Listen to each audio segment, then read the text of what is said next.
Hello and welcome. Today, chapter 46 of 1057. Thank you all so much for joining me. Chapter 10, chapter 46, 1057. The tent lay ahead of them as they walked beside their horses through the calm and foggy morning. This was Fitbjorn's first time in England, and so far it was more temperate and somehow more miserable than he'd expected. He walked covered in blood, none of it his own, and with an entourage of his trusted friends and a collection of more warriors they had gathered together. Some were from their homelands in Norway, others were professional marauders who had taken much work here in Northumbria as raiders, though all of them liked the name Marauders. Niels Lesshand, as he'd come to be known, walked beside the man he had come to know as his lord without title, without name. He had fought some in the raid today, and now readied to spin such a tale for the English men who sat waiting for them ahead. He hoped there'd be ale to wet his speech. Skadhild walked with her chest puffed out and her shoulders pulled back. She loved the fight. She always had, and today she had fought and killed with great skill and ferocity. There had been loot taken, some chest or coffer filled with something that she cared nothing for. Skadhild loved to fight. That was her prize. Ragnar walked behind the others, a bag of coin in his hand and a smile resting easily on his face. There was a church in York that he knew about, which was in need of some wealth to grow its congregation, and he would be just the boon God had chosen for this purpose. He couldn't wait for the moment he left the bag anonymously at the altar. My lords, please come here, said the sniveling attendant to the governor they were meeting. The man was short and balding and had no beard. It was always so strange to see a man without a beard. Beards were what made men. This one looked like a sickly boy already, but the lack of beard made the Norse uncomfortable even to look on. Tell him, we need water for the horses, Fitbjorn said with clear dismissal in his tone. Aye, we need the horses cared for, and where is the master? Skiglausa, Ragnar asked. The word meant beardless. The man darkened some at the name. He clearly knew the intention of the word, and his neck bent as his shoulders hunched. I'm sorry. There. Did I fucking apologize, laddie? Ragnar said, galled as they all were by the show of weakness. He says we're to enter here, Ragnar translated. He was the only one among them who spoke the English tongue well. Niels knew a little bit, but not enough.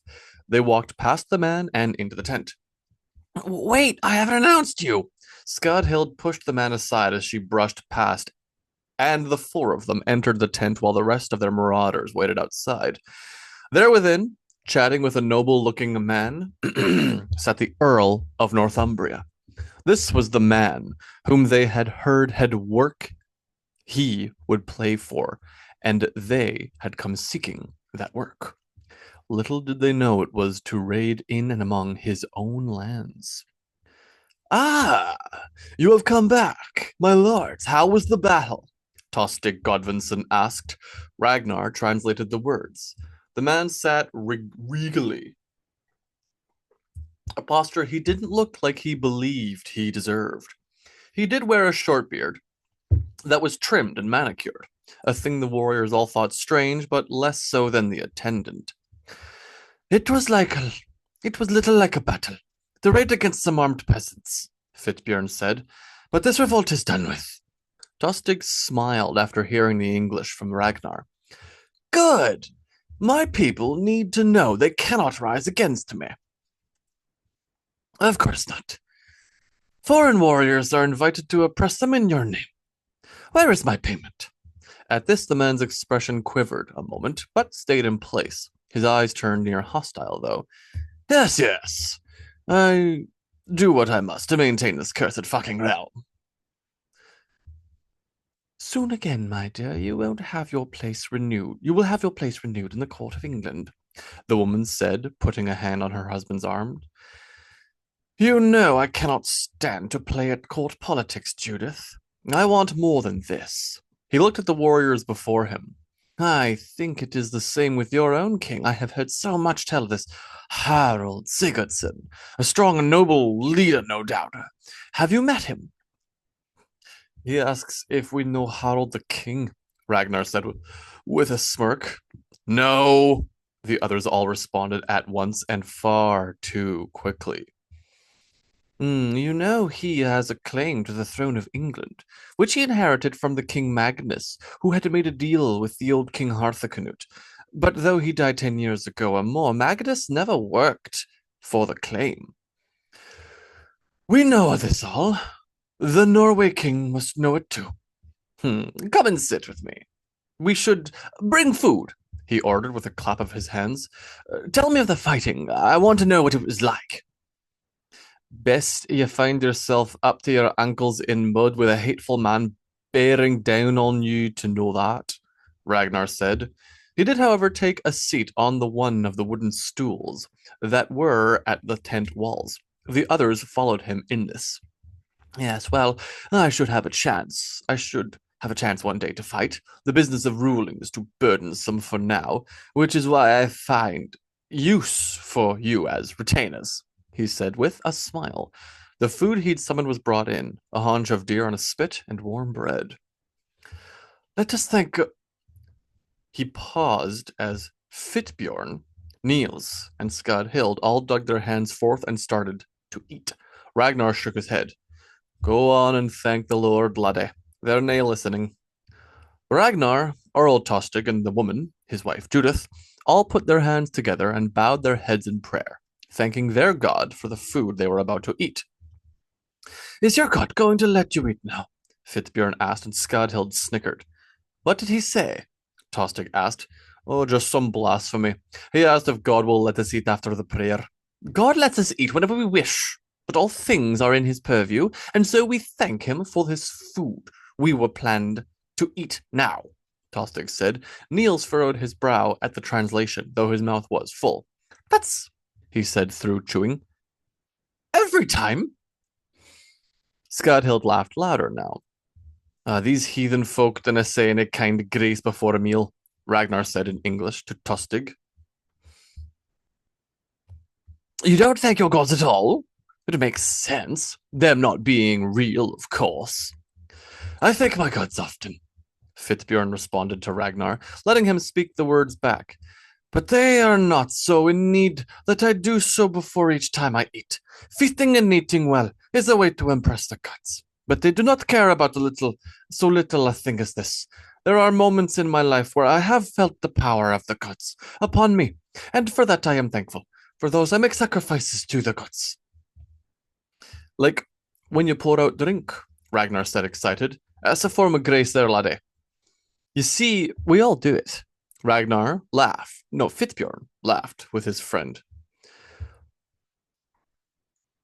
Or when that arrow hit your leg today, Niels Leshand said, and all looked at him once Ragnar told them what it meant.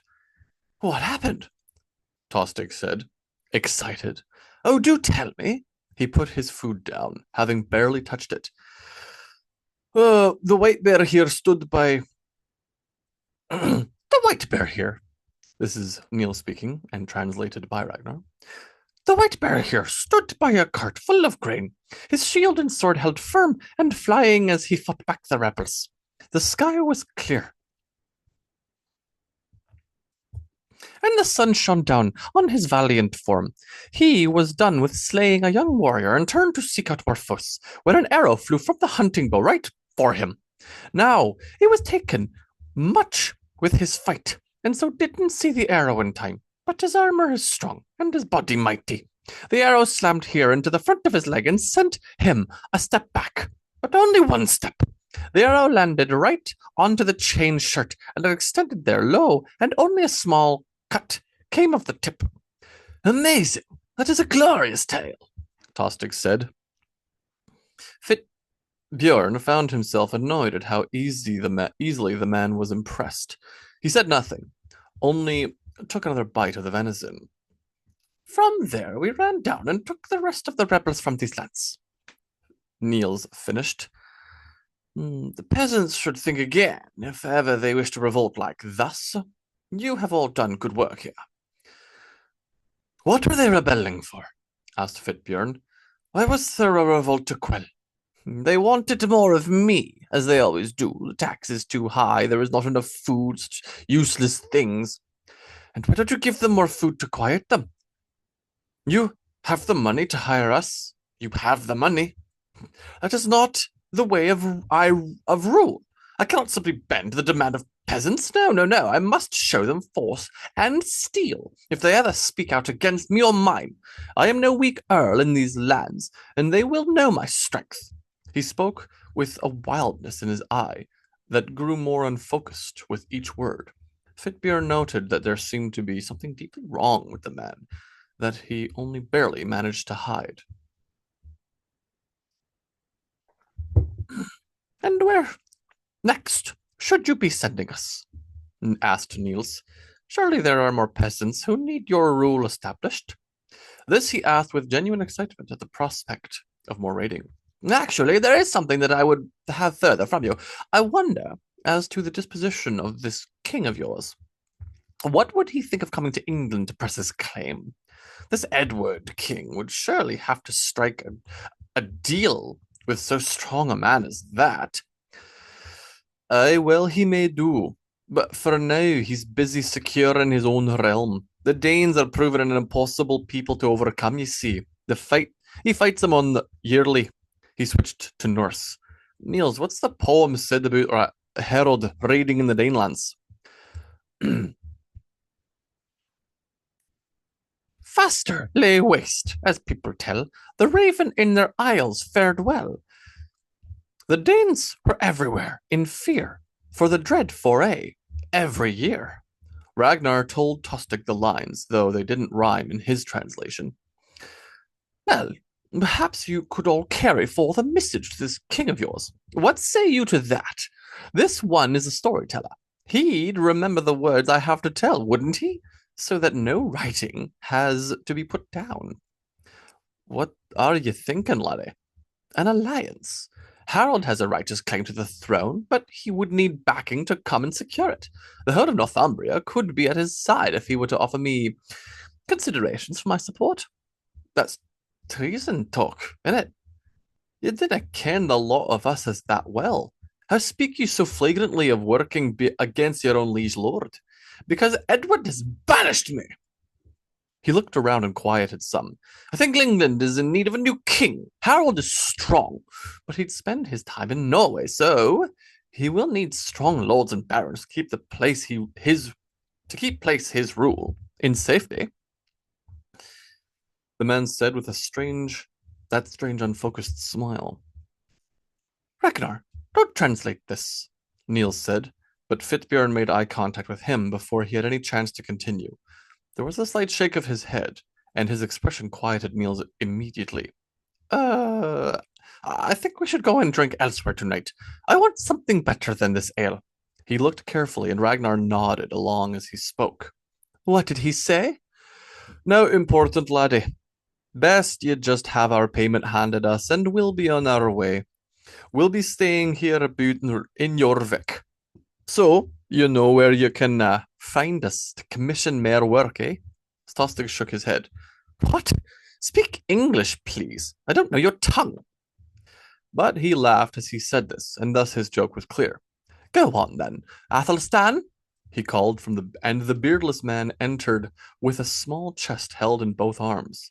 My lord, he demurred and knelt. Just the kind of man the sort would choose as attendant, Niels said quietly. Come then, Fitbjorn said loudly and took the chest. Let's go. He wiped his hands awkwardly on a cloth as he still held the payment and exited the tent. His friends all looked back and forth between him and the Earl of Northumbria, but stood no matter to follow. We shall see another time, Lord Earl, Ragnar said apologetically. For the moment, we have the victory to celebrate. Of course. Enjoy then your winnings. I'll have my men scour over the battlefield for anything left behind. Aye, Lord, thank ye. Ragnar emerged to see Fitbjorn and the rest of the raiding party already walking for the horses that were in the process of eating from sacks. They mounted up each and turned toward the road without any care given to the grooms. They all left together, leaving the Englishmen confused at their rudeness. On the well-trodden English path, they all walked through the yellow grass toward the distant city of Jorvik. They could see it already, and so the way would not be long. They walked for some time before any wished to speak. It was clear Fitbjorn wanted to be gone from the tent and Tostig's men. What the hell were all that about, laddie? Why get us gone so soon and so abruptly? I think it's possible he speaks Norse, Fitbjorn said, then turned to Niels. And it may be a bad idea to bandy insults towards someone who has few cares about killing his own people. I think it is a bad idea to work any more for that one. Asking us to go and beseech Harold on his behalf, making a bid for power in the kingdom like that so open. No, there are some people you don't align yourself with, and that one is too stupid to see that he sets a trap for himself all the time. I would rather not be caught in that kind of trap. He speaks as though he's more favorable to the North rule than even to English, Scudhild observed. I know. To us he spoke like that. What do you think he talks like when only English lords are listening? Perhaps he speaks then of these foreign invaders and the need to have them all banished to the sea. No, I'd not have anything to do with a snake like that. What then should we do? Niels asked, chastened. Go spend the plunder. I wouldn't mind a drink tonight, Fitbjorn replied with a grin. Aye. Aye, that sounds like a grand idea, old friend, Niels responded, happy to see the man smile instead of suffer his ill mood. As night rolled over the northern city of Jorvik, the band of marauders all sat together in a tavern, once more celebrating their victory with horns and tankards together. Fitbjorn drank sparingly, but all enjoyed the dark ale that was brewed at the monasteries in this part of the world. Well then, where ought we head next? Asked Niels. Fitbjorn had made it clear to all on their route that he had no intention of working any longer with Tostig of England, and so all were curious. He looked around the table and saw that all 10 were looking at him expectant. It's still summer. I don't see why we can't stay longer in England. It is only that this man Tostig we won't work for any longer. There are others about who will have work for us, no doubt. The Outer Isles and much of the North is all under the influence and control of the Danelaw, and so we'll have but to find some one who sets out on a quest, and we can join with him. And if that doesn't happen, as I foresee, then we shall choose a place to go and raid where we wish. Or we can collect goods here and bring them to trade in Norway or Denmark. It is a wide world, my friends, and we, with a ship, are able to do whatever we have the strength to do. Then, in that case, we can do whatever the fuck we want, Niels said, raising his cup. All laughed and cheered with him and raised their own to join in the toast. Now we have to find elsewhere that you won't be in a place to kill another Norse again, Scudhild said. There are 2 more that my oath won't mean anything for. I have oath not to kill any Swedes, and now not to kill any Norse. Soon I will be kept to fighting only the English and Franks, Fitbjorn said. It was a strong reaction to what happened on that field. We didn't need to contract so bad as that. Either I swear never to kill a Norse or become a Christian, Fitbjorn replied. I'd much rather the other to the Christ God. You heathens are hopeless, Ragnar said. Though Osmond is Norse and Christian, what do you think of my oath? Don't bring me into your lover's squabble. I'm glad you won't try and kill me, White Cloak. It really would be a shame to have to kill you. They all laughed together again. Lucky the gods protect you, boy. My oath I'll never break. But for those that I have kept out for my destiny. The doors behind them opened, and a dozen men walked into the tavern, but they didn't notice, as there were already dozens of patrons inside. The tavern was also large, with a second floor upstairs, where there were 3 tables and seat enough to accept the whole crew of the Karvi ship that Fitzbjorn captained. The upstairs section was only half the space of the lower level, and there was no banister or railing protecting those who drank and ate there. It was dangerous, and numerous people had fallen to some injury, but that was their responsibility, and none cared. I think England is a good place to stay for now. The south would be too dangerous to go, but I like it up here, Erland the Swede said. Gets us close to the land of Scots too, Ragnar added. We could sojourn up to the Lomond for a whole season if we wanted. Is that where you have your heart? Asked Gisle, a Norse woman with a knack for archery. Lomond is a great place, lassie. If I were to say yes and ye went digging, you'd never find it in 200 years. And I'm nae saying yes. You said yes last night, she said with a huge laugh, and the Ragnar actually started to blush. That's not. Shut up, he said and hunched down. You there, someone said behind them in broken Norse. It was clear immediately that they were speaking with Fitbjorn's crew. You have been summoned by the Earl Tostig to come and stand before him. The crew members all turned to regard the man. Some set down their drink, some stood, all turned their mental attention to the weapons on their belts. Niels especially stood and faced the men who formed in front of them. He saw they were all wearing armor. What does he want us to appear for? He asked, still in Norse. Something about the last quest he sent you on. Come with us now. So many men, Fitbjorn said, still seated. A man might think you were here to arrest us.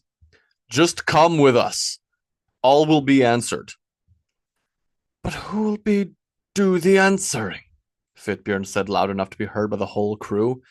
Come with me now, the man repeated, with practiced authority in his voice. Fitbjorn nodded, his decision made, and stood. Well then, I think this will need the same advance we used in the Carlefi book. The whole of his crew nodded, and their postures relaxed as they started to step toward the men, who were holding a tight formation at the top of the stair. Fitbjorn took purposeful steps toward the men as Ragnar and Halfdan came behind him on either side. Gisli, meanwhile, held back and reached under the table. Skadhild then stepped around to the far left and drew her sword, which forced all the men to react by pulling their own. Fitbjorn ducked 2 feet, and the Ragnar and Halfdan did the same as well. An arrow flew over their heads and landed straight in the center of the mail shirt of the leader of the Englishmen. Push! Fitbjorn said, and the 3 at the front all drew steel, the 7 others forming into a support wedge and coming up behind him. The English were distracted a moment by their leader, who fell upon them with the impact of the bowshot at so close a range, and in the moment of directed attention, forgot Skadhild's advance. She swung and hacked into the farthest right standing man in the neck. He wore a gorget of good steel, though, and she tried to angle the blade to meet between it and the helmet. She knew not if she'd hit, as she'd hoped, and only pushed in after her strike to incapacitate the man. Another arrow flew over, and now Fitbjorn and the rest stood to full height again and barreled forward, making use of the disorientation to strike quick but effective hits, killing or injuring some of their first attack. They saw that they were doing well. Keep it to Buxton's! Push now! Fitbjorn yelled and slipped a foot behind one of the men's own feet, pushing him back. His fall was exactly as Fitbjorn had wanted, and the man went tumbling down the stairs. He then retreated, knowing he was too far forward. The English soldiers started to slash and stab. Fitbjorn's men were not as well armored as these men, and they knew That meant they were at the immediate disadvantage. Aggression and persistent action was now their best option. If they couldn't rely on better padding against the blows, they had to focus on delivering more strikes onto the enemy to slow them or kill them first. They knew that their ultimate goal was leaving the tavern altogether. An extended fight here might mean more enemy soldiers coming in no matter how well they fought, if they were hemmed in and pressed on all sides, it would only be a matter of time. Fitbjorn got some distance and let the front of the line fill in with Ragnar and Halfdan, his second and third in their formation. He looked back and saw Gisle already leaping over the side of the upper level to land on the lower table. She had the greatest range of free movement in their configuration.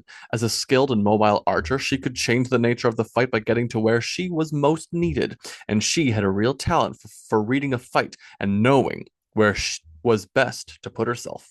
This crew had been put together from raiders who'd been all of them veterans and Danish of the Danish raids, either in the Norse or the Danish sides, and they'd been working together and training for a year now. Fitbjorn led them, of course, but he allowed them much autonomy.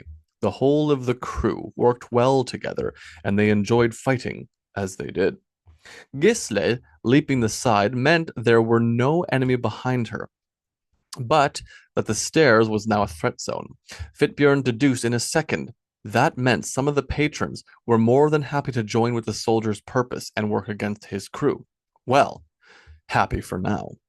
Fitbjorn took a deep breath through his nose as he looked wildly at the English, who were clearly reassessing their advance. The scant candlelight barely illuminated the dark wooden interior of the tavern, and the lighting up on the second level was far worse still.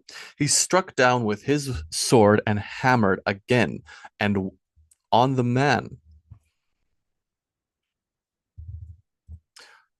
man closest to him, but he was not near enough to do any real damage, nor was he close enough to be in danger. He had but one goal with the onslaught of blows, and that was to slow the approach, if not force a backing of the man. There were 5 men clustering around the top of the stair, and the longer he could keep them from advancing, the better. The rest of his raiding crew crowded on the sides and pressed the same kind of attack. They knew that inhibiting the enemy's attack was paramount in war, and this was at least a fight for their lives. The English who'd come to arrest them were clearly growing more and more frustrated with every moment, and wished to rush them, but then a scream came from behind, and they were forced to keep their attention on the stair. "What was that?" the lead man shouted. Another scream came then, and he took a step behind his men to look down the stairs, only to be bewildered by the sight of a second arrow slamming into an already wounded man. "Archer!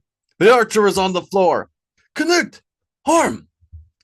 Fitbjorn shouted, and the 2 men at the back of the formation turned and stood on the edge of the upper level. Here they waited for targets to fall on. "Hold!" Gisle said, knocking another arrow. "I have 3 coming! 2 under you, Knut! Wait! 3, 2... She loosed the arrow and narrowly missed the other man on the stair. "Now!" she shouted, and the men leapt down, Englishmen appearing under them as they flew. Their drawn axe and sword doing nothing at first, as their impact of their feet was far more than enough to deal excessive damage onto the men. They dispatched the downed English and turned to face the staircase now. The trap that they'd planned for the Carlefi bog was complete. All that was left was the press on both sides, as the enemy were in the worst place they could possibly be. "Ragnar, grab a bow and join her!" "Aye, lord." Ragnar felt a hand on his shoulder and spun right as his place was taken by Sigurd, and he retrieved his bow and quiver and stood on the edge. "Any coming?" he shouted to Gisle. "Yes, there, now!" Knut instructed, and Ragnar jumped down, though he landed just after a man passed by, so he didn't manage to land on him. Instead, he landed behind him. Hard. He ducked down and knew that Knut or Orm would take the man. His goal now was to reach Gisle and take up position with her. The man was dispatched, and he climbed up onto the table near her and drew his bow with a fresh nocked arrow. He sighted and loosed in under a second and struck a man on the back. sending him stumbling. I'm getting old, he grumbled, even as another arrow was in his hand again, and he drew. God almighty, guide my shaft. That's what you said last night, Gisla yelled with a laugh. Both Orm and Canute laughed at this. You pups, shut your damn lips, and you woman, you said you wouldn't tell. Who could keep quiet about catching a buck like you? Just shut up and kill these fuckers. God guide me. Fuck it. He returned his whole attention to the pursuit of attack. With all the pressure that was being focused on the bottom of the stair and all the protection the archers had, the English naturally thought it safest to go up, but their way was halted by this tight semicircle that blocked them. Still, the presence of armor made all the difference, and soon their apprehension was overtaken by boldness, and they advanced. Fitbjorn knew this was bad. The more they pushed, the more room they'd make to form a wider front, which would earn them more room to push, which would allow a wider formation. It would not go well for them, and the longer they stood here, the worse it would get. To the stream! He shouted. During the skirmish at the Carleffi Bog, the stream had been their rally point to fall back to were they overwhelmed on the sides. This instruction meant only retreat, and they all backed from the stair top swiftly and under guard. Still swinging to keep the enemy at bay, they turned one by one and made for the edge. Here they all jumped down, aiming for the tables to make a lesser distance. Keep the arrows coming, ready for their advance. Make for the door, Fitbjorn ordered, and his archers kept their assaults readied and aimed for any who might sprint from the stair or jump from the second level. Both, however, missed their coordination and shot an arrow each at the same time, leaving them dry. This was moment enough for a discerning enemy soldier to jump down with his sword raised for a falling strike. Fitbjorn saw the whole course of events unfold and rushed for the table where Ragnar was now trying desperately to decide what to do. He came to his determination and chose to duck left and forward. The English swung and missed narrowly, burying his blade into the table as Ragnar leaned back and slammed his big shoulder into the man who'd flown down. Ragnar! Fitbjorn shouted in celebration at the brilliant move he just witnessed. Lay waste! Ragnar stood again upon the table and lifted a foot as the soldier turned to resume his attack. The only thing he saw was a dead kick coming for his face. With Ragnar's elevation and the form of his kick, he nearly decapitated the man. His head shot back, twisting viciously on his neck, and his whole body followed to the ground. Go now! Ragnar shouted and ran to the end of the table and leapt down. They all made for the door, and as Gisle loosed one last arrow into the crowd of soldiers, they ran out into the cold streets, their breaths all booming out in large white clouds, and each turned with bared weapons to make sure everyone got out safe. Once they were each out, they shut the door.